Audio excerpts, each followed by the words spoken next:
ओम देवी प्रपन्नाति हरे प्रसीद प्रसीद मातर जगतोऽखिलस्य प्रसीद विश्वेश्वरि पाहि विश्वं त्वमेश्वरी देवी चराचरस्य शरणागत दीनार्थ परित्राण परायणे सर्वस्यार्ति हरे देवी नारायणी नमोस्तुते। नमस्कार, स्वागत है आपका आचार्यवाणी में। मैं आचार्य डॉक्टर विक्रमादित्य आपके साथ। और आज का विषय हमारा जो है वो है विशेष तौर पर कि आपकी वृश्चिक राशि वालों के लिए ग्रहों का योग अप्रैल के आरंभ काल में किस प्रकार का रहने वाला है। देखिए, वृश्चिक राशि वालों, मंगल प्रधान राशि वालों, आपके लिए कई प्रकार से समय बड़ा विचित्र रहने वाला है। एक तो नववर्ष का आरंभ होगा अप्रैल के आरंभ काल में, और आपकी राशि के स्वामी जो हैं वो राजा हैं इस वर्ष में। इसके साथ साथ मंगल और शनि का युति लगातार जो मार्च में बदली थी, युति बनी थी, वो इस अप्रैल में भी लगातार वैसी ही बनी हुई है। तो ये परिवर्तन का प्रतीक है, उठापटक का प्रतीक है। और ऐसे में आपको अपनी एंजाइटी को कंट्रोल करने का प्रयास करना है। मंगल आपके चतुर्थ भाव में चल रहे हैं शनि के साथ, और ये आपके सम्मान पर दाग लगाने का योग दे सकते हैं, या आपको अकेला कर सकते हैं। आपकी एक शब्द से, गलत भाव से अनेक प्रकार के लोग आपके दुश्मन बन सकते हैं। तो ऐसे में ध्यान रखते हुए कार्य करना है। झगड़ों में मत फंसना भाई। आप केवल मैं करते रहें, हमसे आप बहुत कुछ कष्ट हो सकते हैं। बड़े लोगों से संपर्क करिएगा। छोटा आदमी, छोटा पैसा, छोटा दिमाग, ये आपको कष्ट देने के योग दे सकते हैं। और एक बात और ध्यान रखिएगा, इस चैत्र का महीना चल रहा है, और चैत्र में मंगल से आरंभ हुआ महीना, और 5 मंगल का योग पड़ रहा है। ये 5 मंगल का योग अशांति का योग है। 5 मंगल विश्व के दृष्टिकोण से इस चैत्र के महीने में विशेष तौर पर ग्रहण भी पड़ रहा है, और जहाँ ग्रहण पड़े, शनि मंगल की युति चले, साथ साथ मंगल सूर्य और राहु की युति चले, और संवत का भी चेंज होने का।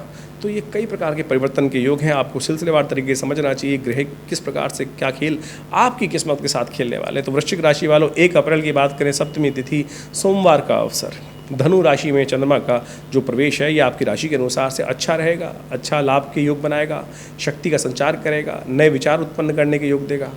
और यदि अपने माता पिता की सेवा में आप तत्पर रहे, जी यदि की बात कर रहा हूँ, क्योंकि मैं आपके लिए समझता हूँ मैं वो ग्रह किस प्रकार के हैं। हर बात पर आप अपने आप को बड़ा मानने वाले हैं इस समय में। थोड़ा माता पिता के सामने तो उनका जितना श्रद्धा भाव से उनका सम्मान करेंगे, उनका आशीर्वाद नित्य प्रति लेंगे, तो देखिएगा वारे न्यारे करा सकता है ये ग्रह आपका। शीतला माता का पूजन इस दिन विशेष तौर पर करें। बासड़ा का दिन है, तो बसोड़ा ये स्वास्थ्य के दृष्टिकोण से शीतला माता स्वास्थ्य की रक्षा करने वाली देवती हैं। ऋतु परिवर्तन का समय चल रहा है, ऐसे में अष्टमी और सप्तमी का योग जो होता है, ये कई प्रकार से विशेष तौर पर स्वास्थ्य की रक्षा के लिए शीतला माता की आराधना करने का अवसर है। समस्त उत्तर भारत में इस दिन शीतला माता का पूजन करके बसोड़ा, बासड़ा, बड़ा बसोड़ा, छोटा बसोड़ा, कई रूप में दिन विद्यमान होते हैं, तो अवश्य इनको मनाना चाहिए। वैसे तो भारतीय संस्कृति में शास्त्र में कहा गया है कि रात्रि के उपरांत का बचा हुआ भोजन नहीं करना चाहिए, लेकिन बसोड़े के दिन बासा भोजन करने की व्यवस्था होती है, और ये स्वास्थ्य के लिए जीवनी शक्ति का संचार करता है। तो इस दिन विशेष तौर पर शीतला माता का पूजन करके, जहाँ होली जली होती है वहाँ पर जल का छींटा देकर, उस छींटे से पूरे जल को, जो अभिमंत्रित जल होता है, पूरे घर में छिड़क देने से घर की अलाएँ बलाएँ आदि व्याधि सब दूर हो जाती हैं, पवित्रता का संचार होता है, और नेगेटिव एनर्जी भाग जाती है। और उस दिन बासा भोजन कर माँ शीतला माता का पूजन कर सुंदर तरीके से बच्चों को उससे जल से स्नान कराकर सुंदर तरीके से करने की व्यवस्था रहती है। इससे स्किन डिसीज़, कई प्रकार की बीमारियाँ ठीक होने के योग बन जाते हैं। 2 अप्रैल का दिन अष्टमी तिथि का योग है, साथ साथ मंगलवार का अवसर है, और साथ साथ बुध ग्रह वक्री होने जा रहे हैं। बुध आपकी राशि के अनुसार से यदि हम बात करें तो कई प्रकार का ग्रहों का योग बन रहा है, और ये बुध आपकी राशि में 6ठे भाव में चल रहे हैं, जो आपके वो विशेष तौर पर थोड़ा सा नुकसान कराने का योग बना रहे हैं। और ऐसे में बुध का वक्री होना ये आपके लिए अच्छा रहेगा। थोड़ा सा जो आपके अंदर कुछ दिन से आप भाव देख रहे होंगे, ऐसा भाव बन रहा है कि बने बनाए काम को आप छोड़ देते हैं, हाथ से निकल जाता है, उसमें इम्प्रूवमेंट आने का योग बन जाएगा, और वहाँ पे आपको लाभ स्थिति उत्पन्न करने के योग दे सकते हैं। तो ऐसे में तो आप थोड़ा सा ग्रहों का उपचार करते हुए कार्य करें तो अच्छा रहेगा। सबसे अच्छा आपके लिए है हनुमान जी का पूजन, मंगलवार का अवसर है, और ऐसे में हमने भी विवेकानंद योगाश्रम में इस बार सुंदर कार्य रखा है, सुंदरकांड का पाठ रखा है, सवा मणि का भोग है, मंगल ग्रह शांति महायज्ञ है। तो आप सब उसमें सानिध्य लेते हुए, भगवान का सानिध्य लेते हुए भाग ले सकते हैं। ये कार्यक्रम शाम को 6 बजे से लेकर रात्रि में 10 बजे तक रहेगा। सवा मणि का भोग हो, हनुमान जी का चोला चढ़ेगा, सुंदरकांड का पाठ रहेगा, हनुमान चालीसा का सुंदर पाठ रहेगा। बहुत सारे लोग भाग लेंगे, आप भी इसमें भाग लें। और यदि दूर रहते हैं तो अपने नाम से भी करा सकते हैं। इसमें व्यवस्था, फ़ोन नंबर्स दिए हुए हैं, उसमें सानिध्य लेने का प्रयास करें। 3 अप्रैल का दिन नवमी तिथि बुधवार का अवसर, मकर राशि में चंद्रमा का प्रवेश, और ये आपके लिए पराक्रम को बढ़ाने वाला रहेगा। इस दिन बुध भी मेष राशि में अस्त स्थिति में जाने वाले हैं, तो ये बुध का अस्त होना ये आपके लिए कोई कष्ट वाला नहीं है, सुंदर योग है, अच्छा है, चिंता ना करें। ये आपके लिए विशेष तौर पर आपके अंदर थोड़ा सा चीज़ों को ऑर्गेनाइज करने की स्थिति उत्पन्न कर सकता है। तो ऐसे में बुधवार का अवसर है, गणेश जी का पूजन करके उनका आशीर्वाद लें। विघ्नहर्ता गणेश जी समस्त कष्टों को दूर करेंगे। 4 अप्रैल का दिन दशमी तिथि का दिन, गुरुवार का अवसर, और मकर में चंद्रमा, तृतीय भाव में चंद्रमा लगातार चल रहे हैं, पराक्रम को बढ़ाने वाले हैं। शिव का सानिध्य लें, विष्णु जी का पूजन करें, और बस ध्यान रखिएगा स्वार्थी लोगों से बचिएगा। जो लोग आपके काम की बजाय अपने काम को तवज्जो दें और आपको अपने कामों में जोत लें, तो ऐसे ध्यान रखिएगा, ऐसे में मत फंसिएगा। बदमाश लोग, जो स्वार्थी लोग हैं, वो आपको नुकसान दे सकते हैं, तो आप भी थोड़ा स्वार्थी बनकर काम करने का प्रयास करें। ज़्यादा उदार हृदय जो है वो फंस सकते हैं दिक्कत में, तो ऐसे में ध्यान रखते हुए कार्य करें। केसर का तिलक अपने माथे में लगाएं। भद्रा है, नए कार्य आरंभ न करें। शाम को 4 बजे तक, करीब 4:14 तक भद्रा रहेगी, तो नए प्रोजेक्ट, बड़े प्रोजेक्ट से हाथ डालने से बचना चाहिए।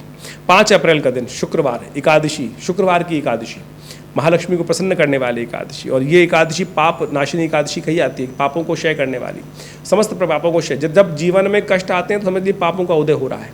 आपके अकाउंट में, जैसे बैंक अकाउंट होता है ना, उसमें पैसे डेबिट क्रेडिट होते हैं, ऐसे ही आपके अकाउंट, पुण्यों के अकाउंट में यदि पुण्य कम हो जाए तो जीवन में कष्ट आ जाते हैं। तो ये सब उपवास व्रत जो है वो पुण्यों को बढ़ाने के लिए किए जाते हैं, और जब पुण्य ठीक हों, ग्रह खराब भी हो जाए, आपके पुण्य उसको कंपनसेट कर देते हैं। तो यही उपाय है। तो जितने हो सके दान पुण्य करने का प्रयास करें। और जब ये सुंदर योग आए, शिवरात्रि, महाशिवरात्रि, नवरात्र, एकादशी, सोमवती अमावस्या, और बाई चांस ये सब चीज़ इस हफ्ते में आने वाली है, तो उस प्रकार से एकादशी का योग बन रहा है, तो भगवान का सानिध्य लें, उपवास करें। उपवास का मतलब भूख हड़ताल नहीं है, उपवास भगवान के चरणों में, जहाँ संसार में रहते हो उससे हटकर भगवान के चरणों में वास करने का प्रयास करें, वो तो उपवास हुआ। महालक्ष्मी का पूजन जरूर कीजिएगा, श्री सूक्त का पाठ कीजिएगा। तो ये देखिएगा, लक्ष्मीवार, शुक्रवार के दिन, लक्ष्मी वाले दिन ये एकादशी पड़ी है, महालक्ष्मी के साथ विष्णु जी की उपासना करने से बहुत बढ़िया कृपा बन सकती है, लाभ के योग बन सकते हैं। 6 अप्रैल द्वादशी तिथि, शनिवार का अवसर, और साथ साथ त्रयोदशी का योग बन गया है, जिससे शनि प्रदोष का योग बन गया है। शनि चल रहे हैं खराब, मंगल के साथ युद्ध चल रहा है, और ऐसे में ये बड़ा सुंदर योग बन के आया है। सोम प्रदोष योग है, शनि प्रदोष योग बन के आया है। तो ऐसे में विशेष तौर पर भगवान शिव का रुद्राभिषेक शाम को अवश्य करने का प्रयास करें। शनि महाराज इन दिनों आपकी राशि के अनुसार से चतुर्थ भाव में बैठकर आपके सम्मान पर दाग लगाने की, नौकरी पर कष्ट देने के योग बना रखे हैं।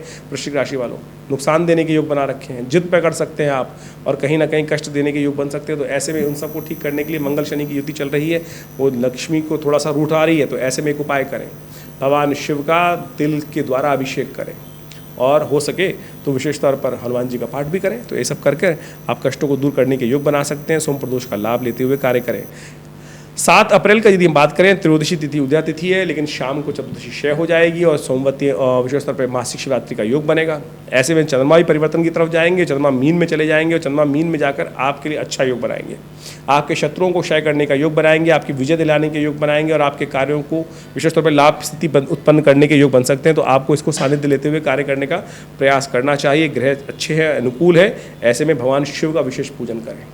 मासिक शिवरात्रि है, शिव का सानिध्य लें, समस्त कष्टों को दूर करने के योग बनेंगे। 8 अप्रैल का दिन अद्भुत है, सोमवती अमावस्या का योग है, पुण्यों को जगाने का योग है। शास्त्र के अनुसार से इस कलिया काल में, कलयुग के अंदर एक ही चीज़ है जो पुण्यों को बढ़ा सकती है, वो है दान। तप हो नहीं सकता, क्योंकि तप का समय जो था वो विशेष रूप में द्वापर त्रेता थे। सत्य का आचरण हो नहीं सकता, क्योंकि वो सतयुग के अंदर चलता था। अब तो केवल दान ही चलता है, और दान श्रद्धा भाव से यदि किया जाए सुलभ है। तो सोमवती अमावस्या के दिन स्नान, दान, यज्ञ कर कर आप समस्त प्रकार से मंत्र जप कर कर कष्टों को दूर करने का योग बना सकते हैं। तो अवश्य यथाउचित भाव से करने का प्रयास करें। ग्रह योग आपकी राशि के अनुसार से अनुकूल बने हुए हैं। भगवान का पुण्य यदि प्राप्त कर ले तो कई प्रकार से कष्टों को दूर करने के सुंदर योग बनेंगे। सोमवती अमावस्या बड़ी सुंदर तरह से आई है आपके लिए। तो आने वाले समय में जो ग्रहों का योग जिस समय चल रहा है उठापटक का, ऐसे में पुण्यों को बढ़ाने के लिए सुंदर कार्य कर लीजिए। और साल का अंतिम दिवस है ये, संवत, भारतीय संवत का अंतिम दिवस है।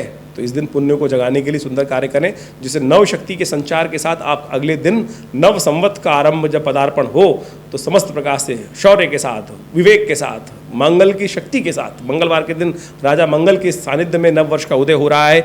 9 अप्रैल के दिन प्रतिपदा तिथि है, चैत्र मास की शुक्ल पक्ष की प्रतिपदा। राजा इस वर्ष के संवत के जो हैं मंगल हैं और शनि महाराज सानिध्य, उनके सानिध्य में रहते हुए मंत्री बन के आए हैं उनके लिए। तो इस साल उठापटक के योग बड़ा विचित्र रहेंगे। शनि मंगल की युति वैसे चल रही है और हमने अलग से वीडियो बनाया था। नवरात्र का भी आरंभ हो रहा है, उसको देख लीजिएगा। और नवरात्र का आरंभ बड़ा सुंदर रहेगा। 7:30 के बाद कलश स्थापना का योग बनेगा। घोड़े पर आरूढ़ होकर माँ भगवती का पदार्पण हो रहा है इस नवरात्र पर। और आपके ग्रह नैव शक्ति का संचार करेंगे। बृहस्पति के साथ चंद्रमा का योग थोड़ी सी एंजाइटी तो बढ़ाता है, लेकिन धन आगमन की सूचना देता है। और ये धन आगमन की सूचना सही रहेगी, लेकिन थोड़ा स्वास्थ्य का ध्यान रखने की ज़रूरत है। थोड़ा स्वास्थ्य का ध्यान रखते हुए कार्य करें। नवरात्र का अवसर है, भगवती का पूजन करें, समस्त कष्टों को दूर होगा। सर्वमंगल मांगल्ये शिवे सर्वार्थ साधिके शरण्ये त्र्यंबके गौरी नारायणी नमोस्तुते। इस मंत्र का जप करें। एक बात का ध्यान रखिएगा, मीन में बुध का पदार्पण हो रहा है। बुध छठे से निकलकर चंद्रमा आगे, बुध पीछे जाने वाले हैं। तो ऐसे में बुद्ध चीज़ों को ऑर्गेनाइज करने की स्थिति उत्पन्न कर सकते हैं। अस्त है, लेकिन उनको शक्ति देने की ज़रूरत पड़ेगी। ऐसे में घर में जयंती जौ बोकर विशेष तौर पर उनका भगवती के रूप में कलश स्थापना करके पूजन करें। हमने बताया आपको, कलश स्थापना करके भगवती का पूजन करने से समस्त प्रकार के कष्ट दूर हो सकते हैं। ये पुण्य का अवसर है। हमने विवेकानंद योगाश्रम में सुंदर तरीके से नवरात्र का सहस्त्र चंडी महायज्ञ का सुंदर आयोजन किया है। आप भी इसमें सम्मिलित हो सकते हैं, अपने नाम से आहुति डाल सकते हैं। आइए, नित्य प्रति यज्ञ चलेगा शाम को। आप उसकी व्यवस्था जानने के लिए फ़ोन पे संपर्क साध सकते हैं। 10 अप्रैल का दिवस द्वितीया तिथि का अवसर है, बुधवार का अवसर है। और इस दिन ग्रहों का योग दिखाता है। विशेष तौर पर जो बुधवार के दिन ब्रह्मचारिणी देवी की आराधना की जाती है। आपके ग्रह धनागमन की सूचना लेके आ रहे हैं, लेकिन स्वास्थ्य का थोड़ा ध्यान रखते हुए कार्य करने की ज़रूरत है। ऐसे में विशेष तौर पर माँ भगवती दुर्गा का मंत्र रोगान शेषान नपहंस तुष्टा रुष्टा तु कामान सकलान अभिष्टान त्वामाशितानाम विपन्नराणाम त्वामाशिता या श्वेताम प्रयांति। ये मंत्र का जप कर कर माँ भगवती दुर्गा का पूजन करना बहुत ज़रूरी है। छोटी बच्चियों को विशेष तौर पर वस्त्र देना, उनका आशीर्वाद लेना, इसके द्वारा समस्त कष्टों को दूर करने का योग बन सकता है आपका। ये तो गोचर का प्रभाव है ग्रहों के। इसके अलावा भी आपकी राशि के अनुसार से कौन से ग्रह आपके जन्मपत्री के अनुसार से कहाँ बैठे हैं, उसका अच्छा से विचार विमर्श कर कर आप अनेक कष्टों को दूर करने के योग बना सकते हैं। नवरात्र चल रहे हैं और हमने विवेकानंद योगाश्रम में इस नवरात्र में बड़ा सुंदर यज्ञ रखा है। हर बार की तरह माँ भगवती दुर्गा के सानिध्य में जो भगवती का श्री विग्रह 1947 में मुल्तान से आया, 500 साल पुराना भगवती का श्री विग्रह आदिकाल से सबसे श्रेष्ठ ऐसा मनोकामना सिद्धि का सुंदर योग बनता है। और विवेकानंद योगाश्रम में हर वर्ष चारों नवरात्रों में, 2 गुप्त नवरात्रों में और चैत्र और आश्विन नवरात्रों में सुंदर तरीके से भगवती का प्रसन्न करने के लिए सहस्त्र चंडी महायज्ञ का सुंदर आयोजन किया जाता है, जिसके अंदर 1000 दुर्गा जी के पाठ यज्ञ करने का सुंदर व्यवस्था होती है। आप भी इसमें सम्मिलित हो सकते हैं। माँ भगवती का श्री विग्रह जिनका आप दर्शन कर रहे हैं, ये साक्षात चमत्कारी है। सोचे कहाँ मुल्तान में भगवती का श्री विग्रह करीब 500 साल से विराजमान था और 1947 में ये श्री विग्रह हमारे आश्रम विवेकानंद योगाश्रम में पधारा। तब से यहाँ पर माँ भगवती की नित्य प्रति नित्य आराधना यज्ञ सब होता है। आप भी इस यज्ञ में सम्मिलित होने के लिए अपना नाम आरक्षित कर सकते हैं और माँ भगवती के सानिध्य में बैठकर देखिएगा, जीवन में कष्ट पता नहीं कब कहाँ से आ जाएं। और यदि हम भगवान की भक्ति करते हैं ना, तो वो कष्ट कैसे सूली का विशेष तौर पर कांटा बन के रह जाता है। तो इसके लिए हमें कोशिश ये करनी चाहिए, किसी न ये न किन प्रकार ने भगवान भगवती का नाम स्तवन अवश्य करने का प्रयास करना चाहिए। इस क्षेत्र में हमने बहुत सारे विवेकानंद योगाश्रम कार्य कर ही रहा है। करीब करीब पिछले 40-50 सालों से विवेकानंद योगाश्रम स्वास्थ्य के दृष्टिकोण से बहुत विशेष काम करता है। हॉस्पिटल बनाया गया है, योग, प्राकृतिक चिकित्सा, आयुर्वेद का भारत सरकार के पैनल पर भी है। आप सब लोग इन समस्त विवेकानंद योगाश्रम में जो कार्य चल रहे हैं उसमें आश्रम में आकर बहुत सारी सुविधाएं ले सकती हैं। समय समय पर विशेष यज्ञ चलते हैं, जैसे नवरात्र का यज्ञ इन दिनों चल रहा है, तो वो 9 दिन तक चलेगा। 17 तारीख को उसकी पूर्णाहुति का कार्यक्रम रहेगा।